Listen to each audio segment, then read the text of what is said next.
585 चतुर्थ वर्गीय कर्मचारी को लेकर के जो परीक्षाएं जो 10th बेसिस पे जो मार्क्स है उस पर बहाली होना है, इसको लेकर के अभ्यर्थी मुख्यमंत्री से मिले हैं और साफ तौर पर इनका कहना है कि ये 10वीं के जो मेधा सूची उस हिसाब से ना होकर के जो एग्ज़ाम लिया जाए। हमारे साथ बात करने के लिए वो छात्र हैं जो पलामू से चल के आए हैं।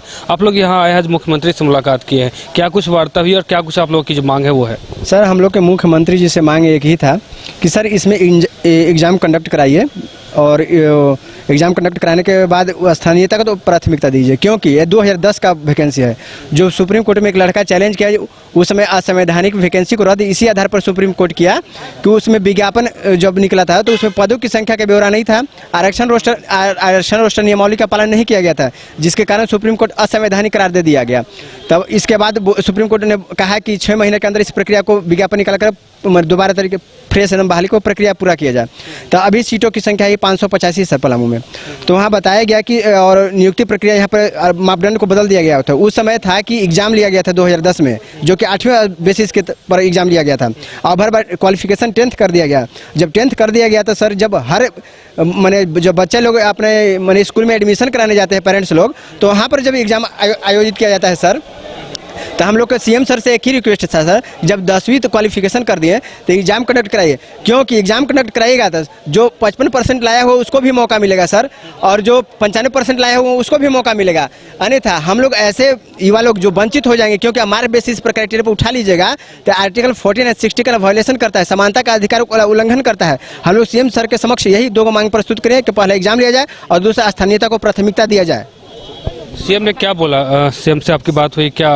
आपकी बातों को लेकर के उन्होंने क्या प्रतिक्रिया दी? हाँ, सीएम सर को मैंने ज्ञापन दिया और सीएम सर बोले हैं, आश्वासन दिए हैं कि हाँ ध्यान में रखा जाएगा, कार्य किया जाएगा। बस हम लोग का बस 2 को मांग था सिंपल में कि जो सिलेबस देकर हम लोग एग्जाम करवाया जाए और इसका स्थानीय पलामू का वारिता दिए, क्योंकि सीएम सर खुद बोलते हैं कि प्राइवेट सेक्टर में रहे तो जो प्राइवेट सेक्टर में भी 50% से 60% स्थानीयता के दिया जाए, लेकिन इसमें आप सरकारी में बहाल कर रहे हैं। हम लोग के युवा पलामू के युवाओं के लिए बहुत ही अच्छा सुनहरा अवसर था सरकारी वैकेंसी प्राप्त करने के लिए, लेकिन ये जो है से डीसी महोदय ये अपना मनमानी करके अपना मनमानी की तरह से जो है से अपना नियुक्ति प्रक्रिया जारी किए हैं कि आप 10th के बेसिस पे मैट्रिक लेवल के जितना परसेंटेज के हिसाब से जो जिसका ज़्यादा परसेंटेज होगा उसी का सिलेक्शन होगा। तो सर हम लोग कहाँ जाएंगे? हम लोग बताइए, हम लोग के जो 60% और 70% जो पहले लाए हैं हम लोग 12 और 13 एग्जाम देके, उन लोग कहाँ जाएंगे? इससे तो वंचित ना हो जाएंगे। इसलिए जो बिहार का जो नियमावली उठाए हैं डीसी मैम, उसमें साफ कहा गया है कि जो सभी का ध्यान में हित में रखते हुए कार्य किया जाए। तो हम लोग कहाँ ध्यान इसमें रखा जा रहा है सर?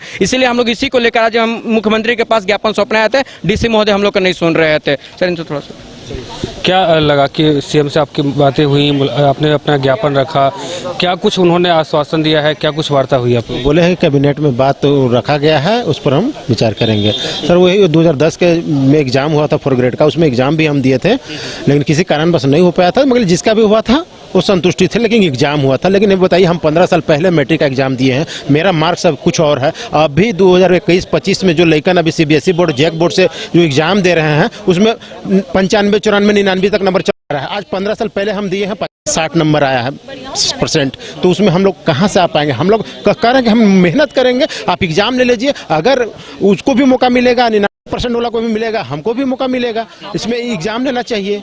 बताइए, आधारित ले लेते हैं तो हम लोग जो वर्षों से इतना सपना सोच के रखे हैं कम से कम 4th ग्रेड की नौकरी के लिए, उन लोग हम लोग को सपना तो धरा के धरा रह जाएगा। यही मांग है।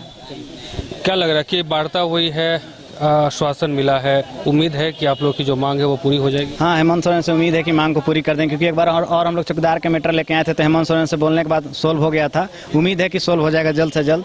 और झारखंड का 25 साल हो गया तो खुद का विज्ञापन इन लोग को तैयार करना चाहिए। बिहार से विज्ञापन क्यों लाते हैं? संक्षिप्त में दो शब्द यही बोलना चाहूँगा कि हम लोग का एग्जाम कंडक्ट करवा दे और स्थानीय को प्राथमिकता दे, और हेमंत सोरेन से ही मुझे आशा है।